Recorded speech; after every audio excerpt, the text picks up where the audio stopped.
C'est un sentiment de très grande émotion par rapport à ce qui s'est passé à Annecy ce matin. D'abord parce qu'il s'agit d'enfants et a priori aussi de personnes âgées, parce que le lieu même d'intervention des faits, c'est Annecy, c'est le bord du lac d'Annecy, c'est un site touristique extrêmement connu, très apprécié des Annéciens, des Hauts-Savoyards et des touristes qui venaient à cet endroit. Donc évidemment, on ne s'attendait absolument pas à une telle attaque à cet endroit-là.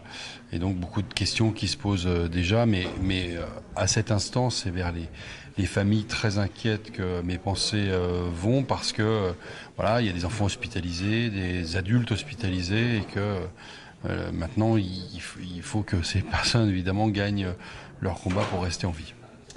Il y a eu une conférence de presse commune de la procureure et, avec la première ministre Elisabeth Borne. On voit que l'assaillant a un profil, disons, compliqué, donc un homme de nationalité syrienne qui avait obtenu un statut de réfugié en Suède et qui avait fait une demande d'asile en France. On voit que sur les réseaux sociaux, certains de vos collègues, notamment LR, ont fait le lien avec le projet de loi immigration qui va arriver.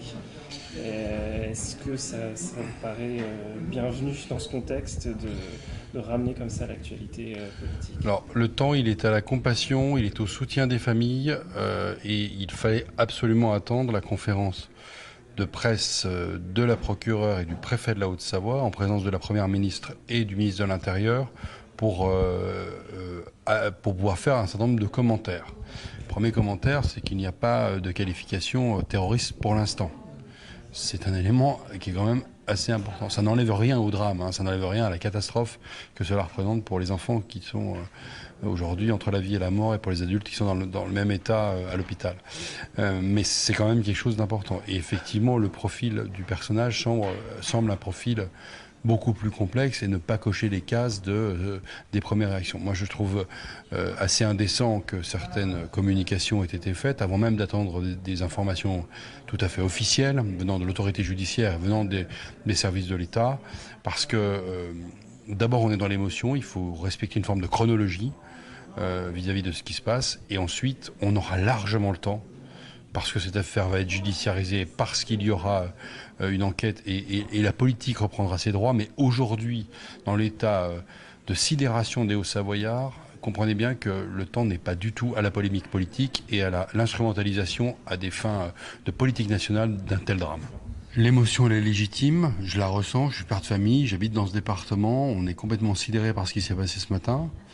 Mais le travail des hommes et des femmes politiques, c'est un travail qui doit se faire la tête froide, en regardant la réalité telle qu'elle est, et d'avoir un débat politique sur des questions aussi graves que les questions d'immigration et les questions de sécurité.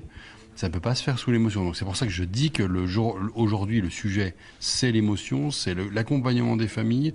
Les questions restent des questions extrêmement fortes, mais lancer une polémique politique aujourd'hui à des fins d'alimenter un débat national, et on sait très bien dans quel sens ça va, puisque l'objectif c'est de faire moins de coopération européenne, de remettre en cause la hiérarchie des normes entre le droit européen et le droit français, de rétablir des frontières au sein même de l'Union européenne, c'est-à-dire au sein de l'espace Schengen. On voit très bien les propositions qui sont aujourd'hui mises sur la table, puisque c'est celle du Front National depuis des années.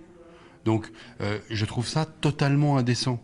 Donc, gardons la tête froide, autant qu'on peut l'être. La colère est légitime, l'émotion est légitime, mais gardons-nous de tirer des conséquences immédiates en disant, bah, vous voyez, finalement, c'est la démonstration que, en fait, c'est la démonstration de rien du tout. Simplement, il faut prendre les choses morceau par morceau. On voit bien que c'est très difficile pour le gouvernement d'avancer sur un sujet sur l'immigration.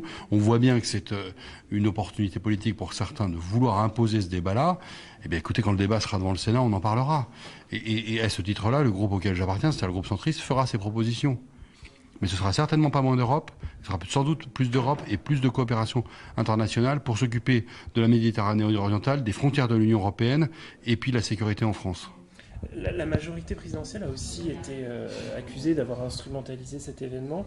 Ce matin, la proposition de loi sur l'abrogation de la réforme des retraites était débattue à l'Assemblée nationale et Aurore Berger, chef de file des députés macronistes, a fait un point presse en expliquant que voilà, elle estimait que l'émotion devait prendre le pas sur une bataille finalement assez procédurale autour de ce texte. Est-ce que vous pensez que c'est une maladresse de sa part ? Écoutez, encore une fois, tous ceux qui vont vouloir essayer de tirer une forme de profit politique d'un tel drame se trompe vraiment. Ils se trompent moralement, parce que ça ne se fait pas. Ils se trompent politiquement, parce que, in fine, les conséquences de ce qu'ils font seront désastreuses, y compris pour les objectifs qu'on cherche à atteindre, c'est-à-dire pour le contrôle de l'immigration et pour la sécurité des Français. Et donc vraiment, enfin, je trouve ça globalement assez indécent. Pour ce qui me concerne, depuis que l'événement est intervenu ce matin, je n'ai aucune critique à faire à l'égard du gouvernement. J'ai été tenu informé, comme mes collègues parlementaires, des différents événements, du déplacement de la Première ministre, du ministre de l'Intérieur et les services de l'État sur place, en particulier le corps préfectoral, ont été tout à fait transparents et nous ont alimenté des informations qu'ils avaient au moment où ils pouvaient nous les communiquer. Donc il n'y a aucune polémique à avoir de ce côté-là.